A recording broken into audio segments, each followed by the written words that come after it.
Mr. Speaker, will you please call the House to order? The bill is passed. I'd like to get a budget that represents the interests of the people who are standing here with me now. To be part of the struggle to achieve a better society for all. This bill says that New York understands the breadth and the depth of the problem.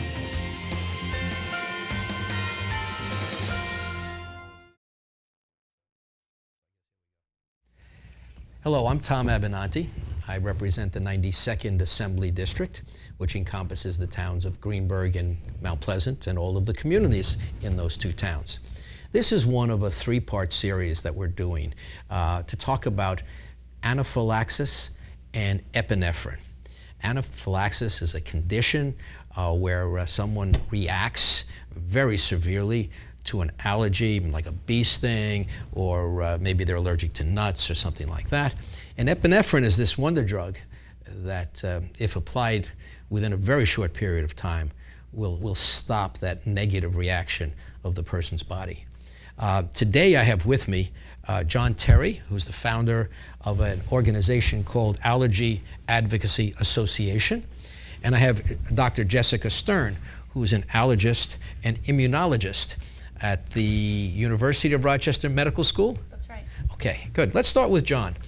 Jon, you have an interesting but a sad story as to how you got involved with the Allergy Advocacy Association and the whole field of anaphylaxis and epinephrine and the response to it and whatever. Yes, that's true. Can you tell us a little bit about that? Well, first of all, Tom, I want to thank you for the support you've given us over the years in trying to improve access to epinephrine and training in case of anaphylaxis emergencies. You have been one of the point persons on these bills, and we very much appreciate it. Our association is very grateful. Oh, thank you. In terms of how I founded it or why I founded it, it was in tribute to my sister, Ruth T. Cornell.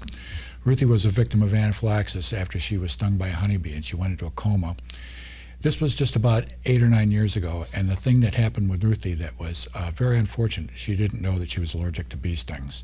So she was completely unprepared for it, and even though the paramedics got there very fast, they couldn't really help her.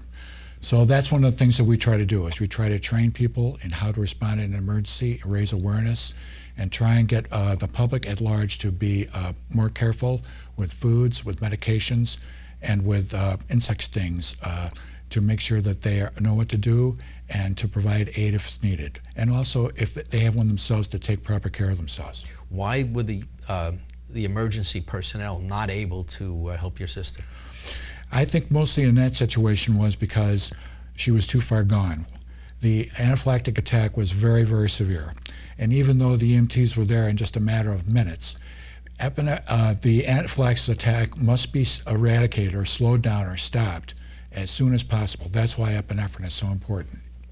Doctor, can I switch to you for a second? Sure. Now, what do you do? So I'm an allergist, immunologist, and I see patients who suffer from allergies, from anaphylactic reactions, and so I treat food allergy, medication allergies, problems with the immune system, immunodeficiencies, venom allergies.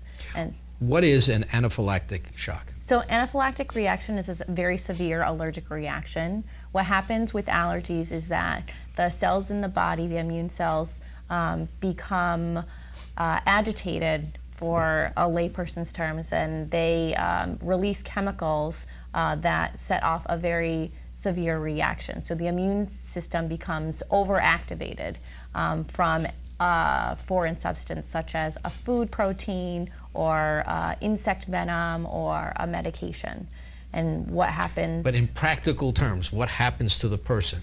Like we heard Jon's sister went into a shock, basically? So there are a number of things that can happen. The blood pressure goes very low. People can become very pale. They can have wheezing, such as when someone has asthma. They can have hives. They can have nausea, vomiting, diarrhea. And do they collapse? They can collapse. So what happens when the blood pressure goes too low is that someone can collapse. And so basically that the blood vessels open up too much and the blood sort of drains too much. And so you're not getting enough blood to the heart, to the lungs, and that's what happens. That's a form of shock. So anaphylactic shock is one of the forms of shock. Jon spoke about epinephrine. Right. And So- I called it a wonder drug. What is it? So epinephrine is another name for adrenaline. We have adrenaline in our bodies, and this is an exogenous form or an outside form of adrenaline. And so what happens when we give someone epinephrine, which is in these devices, which I will demonstrate, is that it stops the reaction. It's safe, it's effective, and it stops what's going on. Now, how is that? We discussed before Benadryl.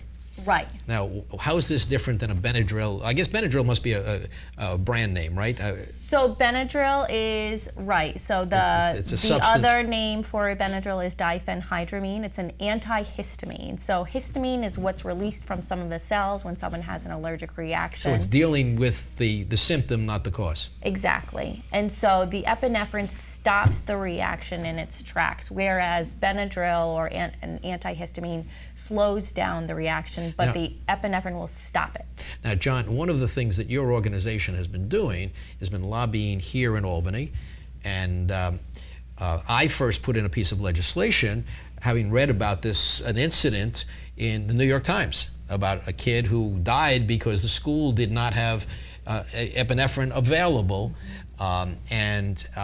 So I put in some legislation to authorize schools to have epinephrine without a specific prescription from a doctor for a particular kid. And now you've been lobbying here for all sorts of bills. You supported the bill that I put in, and since then we've worked together on some additional bills. What are you pushing for this year? We're pushing most principally for generics. We have a bill, actually it's one that you created for us, that allows easier substitution of the generic brand for the brand names. And this gives patients more choice and also saves them money. So we're hoping that by having this legislation enacted, that this will help our patients and clients to more readily get the medication at a lower price. And there's some other bills some of my colleagues have introduced for training of teachers, Yes. training of other people, and Yes, the other one that's very important to our association is teacher training. Teacher training would allow newly hired teachers to have a very simple instruction program that they take to learn how to respond in an anaphylaxis emergency. It doesn't cost anything. It can be done online, less than an hour. And once these new teachers have had the training after 3 months on the job, it goes in their file and that's the end of it.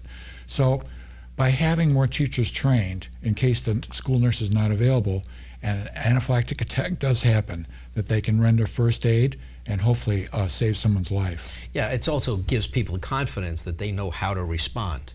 Because, well, one of the things, doctor, that I guess is part of this training is to be able to recognize the signs of anaphylaxia. Is that what you would call it? Anaphylaxis. Okay, anaphylaxis, as opposed to somebody choking on a chicken bone or something like that. Right. Right? Right. And so, but if someone is given epinephrine and they're in fact not having a seizure of anaphylaxis, because proper words, what happens? Does it matter? It's not a huge deal. So if someone has a milder reaction, they just have hives, or they don't know if their reaction is as severe as anaphylaxis, if they give themselves the EpiPen, the most that will happen is that they'll have increased heart rate, or they might feel a little bit of a lower blood pressure, or they might look pale. So somebody But doesn't have to be otherwise- totally trained in this. They just have to recognize what might be anaphylaxis, and if they have an auto-injector, there's really very little downside to using it, but there's a real danger if they don't use it. Exactly. We would like people, we always tell our parents and our patients, if you are in doubt and you're having an allergic reaction, use the epinephrine if you are not sure. Now you have in front of you 3 trainers. These I are. do. Now one of them is let's try the first one. This one over here. Yes. This one. No, the other one first. That one. There is one brand that is that seems to have dominated the market. Right. And in its name has become synonymous with the auto-injector. It's kind of like Exactly. Scotch tape is the name that everybody uses for cellular tape, and go make a Xerox for me as opposed instead to a photocopy. So that's the imitation EpiPen. This is EpiPen, Right. right? And so the way that this is used is very easy. modern technology here requires... Yeah. I'm sitting on the cord. But you do have a few minutes to use the EpiPen. You don't have to... You have a few minutes. Right. Blue to the sky, and you always inject it in the outside corner of the thigh. There's a click. 1, 1,000, 2, 1,000, 3, 1,000, done. And there's a large needle in there. There's a small needle. To me, it looked like a large needle when I saw it, but okay. There's a small From a doctor's needle, point of view, it's a and small one. it goes into the thigh. Okay. Okay. Now, so that's the brand name EpiPen. Right. This one is a generic. This is a generic. It's an epinephrine auto injector, and you just pull off the caps, and the idea is the same. You just inject it into the thigh. And you hold it there for like 5 seconds, and that's 1, it. 1,000, 2, 1,000, 3, 1,000. You're done. Now the last one over there. This last one is called an AviQ. The nice thing is that it's formulated a little bit different. And remember, the medications are all the same. It's all the same epinephrine. And so the nice thing about this is that it actually talks to you. No needle or drug. There you go. So To inject, place black end against outer thigh, then press firmly and hold in place for 5 seconds. 5, 4, 3, 2, 1. That's almost- Injection complete. that's almost a foolproof one. It tells you what to It do as tells you go you step what by to step do. by step. Right. May be reused And so for they're training pretty easy purposes. to use. I think what happens is people get fearful, and there's really nothing to be fearful of. It's life-saving. Now, when you talk to patients about this, what's their reaction? People get nervous about using the epinephrine because they associate it with something bad. They think that it's a very dangerous medication, and it's a very safe medication, and it's very effective. We have them come into the office, and we have them use the trainers so that they become comfortable with us. And we tell families to tell everyone who's taking care of them or who's around them how to use the epinephrine and what symptoms to look for. Now, we were talking before about the number of people in this country who have food allergies. Right. And you used a number like 8%? 8%. So the prevalence is about 8% in the United States. So that's almost 1 out of 10 people.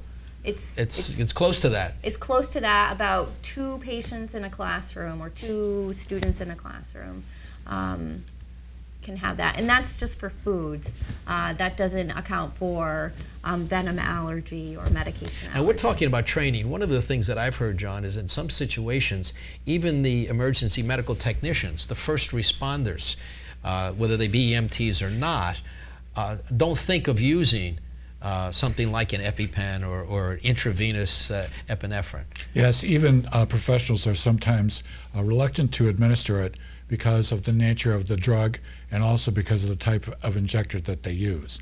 They're afraid in some instances of maybe damaging the heart or things like this, by speeding it up or increasing their blood pressure. So they are reluctant. But as the doctor said, yeah, it's a very powerful drug, but without any side effects of a dangerous nature. So this is all about education, and it's all about making these devices available to the public.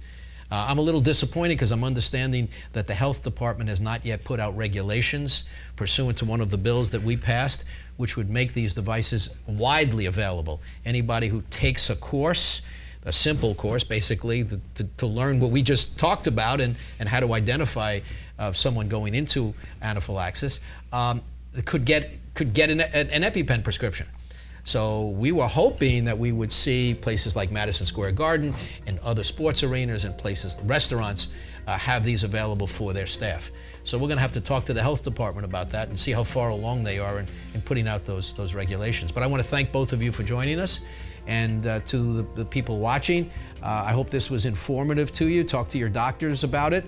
If you have any suspicion at all that you or anybody in your family have an allergy. And if we can help you in my office on anything else, we're in Tarrytown, please don't hesitate to call 914-631-1605.